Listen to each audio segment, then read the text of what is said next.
Online തട്ടിപ്പിനായി മലയാളികളുടെ അടക്കം bank അക്കൗണ്ടുകൾ വാടകയ്ക്കെടുക്കുന്നുവെന്ന സൈബർ സെല്ലിന്റെ കണ്ടെത്തൽ. കമ്മീഷൻ വ്യവസ്ഥയിലാണ് പലരും ബാങ്ക് അക്കൗണ്ടുകൾ തട്ടിപ്പിനായി ഉപയോഗിക്കുന്നത്.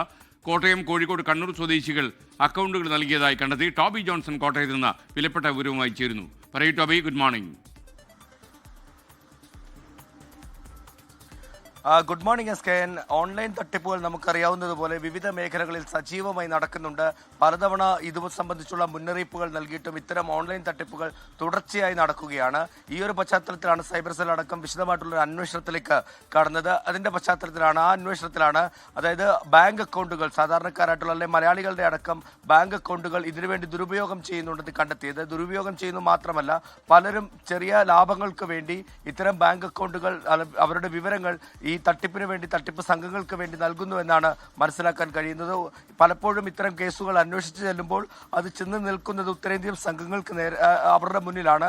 പക്ഷേ അതിന് ഇടനിലക്കാരായി പലപ്പോഴും പ്രവർത്തിക്കുന്നത്, പ്രത്യേകിച്ചും ഈ പണം പിൻവലിക്കുന്നതിനും മറ്റും, അല്ലെങ്കിൽ പണം എവിടേക്കാണ് ട്രാൻസ്ഫർ ചെയ്തത് എന്ന് നോക്കുമ്പോൾ മറ്റു പല അക്കൗണ്ടുകളുമാണ്. ഈ അക്കൗണ്ടുകളൊക്കെ ഇത്തരത്തിൽ ചെറിയ ലാഭങ്ങൾക്ക് വേണ്ടി വിട്ടുകൊടുത്തതാണ്, വാടകയ്ക്ക് നൽകിയതാണെന്നുള്ള വിവരമാണ് സൈബർ സെല്ലിന് ലഭിച്ചിരിക്കുന്നത്. എന്തായാലും ഇത്തരം സംഭവങ്ങളിൽ പെടാതിരിക്കാൻ പലരും ഇത്തരത്തിൽ പെട്ടുപോയതായിട്ടുള്ള വിവരങ്ങൾ കൂടി ലഭിക്കുന്നുണ്ട്. കോട്ടയം SBI ക്കായിട്ട് സംസാരിക്കുമ്പോൾ മനസ്സിലാക്കാൻ സാധിച്ചത്, കഴിഞ്ഞ ദിവസം നടന്നൊരു അറസ്റ്റിൽ സമാനമായ സംഭവം ഉണ്ടായിട്ടുണ്ട്. അതായത് ഒരാൾ വാടകയ്ക്ക് കൊടുത്തതാണ്, അതിൽ പെട്ടുപോയതാണെന്ന് പറഞ്ഞ് അവരുടെ അമ്മ വന്നതായിട്ട് കോട്ടയം SBI ഒക്കെ നമ്മളോട് പറഞ്ഞിട്ടുണ്ട്. എന്തായാലും ഇത്തരം സംഭവങ്ങൾ ആവർത്തിക്കുന്നുണ്ട്. നിരവധി പേരുടെ അക്കൗണ്ടുകൾ ഇങ്ങനെ ദുരുപയോഗം ചെയ്യുന്നുണ്ട്. ചിലർ ലാഭത്തിന് വേണ്ടി അക്കൗണ്ടുകൾ വിട്ടുകൊടുക്കുന്നുണ്ടെന്നുള്ള കണ്ടെത്തലാണ്. അതുകൊണ്ട് തന്നെ ഓൺലൈൻ തട്ടിപ്പാണ്, ഇത് പിടിക്കപ്പെടാനുള്ള സാധ്യതകൾ കൂടുതലാണ്. ജാഗ്രത പുലർത്തണമെന്ന് തന്നെയാണ് പോലീസ് നൽകുന്ന നിർദ്ദേശം.